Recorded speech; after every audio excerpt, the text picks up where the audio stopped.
Selamat sore, perkenalkan nama saya Fabian Joshua Mangatur Manurung dengan NIM 210306051 dari kelas PTNC.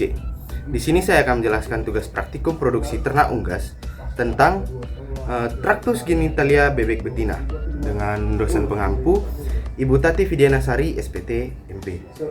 Nah, organ reproduksi betina pada bebek ini terbagi menjadi dua, yaitu ovarium dan ovidum. Nah, ovarium merupakan tempat pembentukan sel telur atau yolk. Ovarium yang berkembang hanya sebelah kiri dan terletak di bagian dorsal rongga abdomen. Biasanya, ovarium terdiri dari 5-6 folikel yang sedang berkembang. Ovarium terbagi menjadi dua, yaitu korteks atau bagian luar dan medula bagian dalam. Korteks mengandung folikel yang terdapat. Sel-sel telur biasanya mencapai 12.000. Tapi hanya beberapa buah saja yang mampu untuk masak. Nah, kemudian ada ovidum. Nah, ovidum ini merupakan organ terpanjang dari organ reproduksi betina. Nah, ovidum adalah saluran tempat disekresikannya albumen atau putih telur, membran kerabang, dan pembentukan kerabang telur.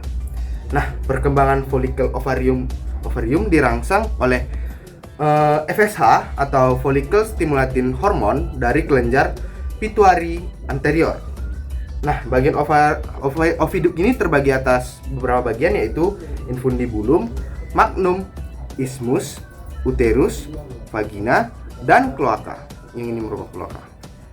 Nah, yang pertama adalah infundibulum atau papilon, berbentuk seperti corong dari ovidum yang berfungsi untuk menangkap atau menelan ovum yang sudah masak sehingga akan masuk ke ovidum. Sehingga akan masuk ke dalam ovidum. Setelah ovulasi, yolk akan jatuh ke dalam kantong ovarium kemudian diambil oleh infundibulum. Nah, yang kedua merupakan magnum. Magnum tersusun dari glandula tubular yang sangat sensibel. Sintesis dan sekresi putih telur albumen terjadi di sini. Kemudian itu ada isthmus. Isthmus bertugas untuk mensekresikan membran atau selaput telur. Telur berada di isthmus ini berkisar 1 jam 15 menit sampai 1,5 jam. Nah, selanjutnya ada uterus yang ini. Uterus merupakan glandula kerabang telur.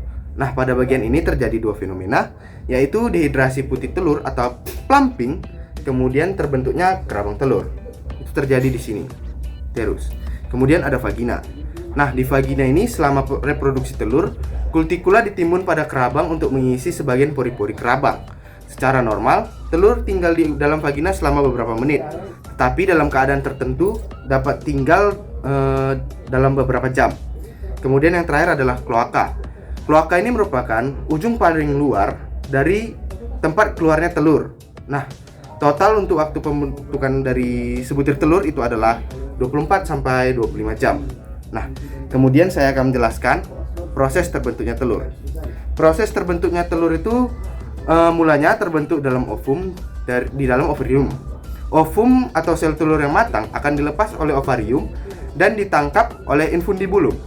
Yolk atau sel telur tersebut berada selama 15-30 menit pada persimpangan infundibulum dan magnum. Di sini akan terjadi pembuahan jika terdapat sel spermatozoa. Kemudian akan terjadi pembuahan telur, maka telur yang akan menjadi fertil dan jika tidak ada spermatozoa, maka telur tidak akan dibuahi, maka telur akan menjadi telur infertil. Nah, setelah itu lalu kuning telur akan masuk ke bagian magnum. Ini merupakan magnum.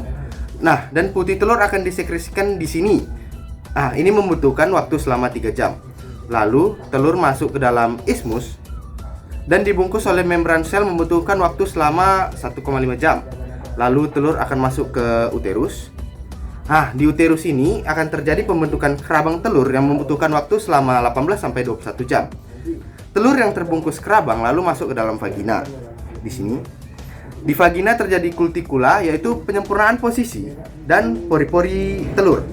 Setelah itu, telur yang terbungkus kerabang akan keluar melalui kloaka. Nah, proses pembentukan telur ini dari awal pembentukan ovum kemudian keluar ke kloaka membutuhkan waktu sekitar 24-25 jam. Demikianlah penjelasan yang dapat saya sampaikan tentang Tractus genitalia pada bebek betina. Apabila ada kesalahan kata, saya mohon maaf. Terima kasih.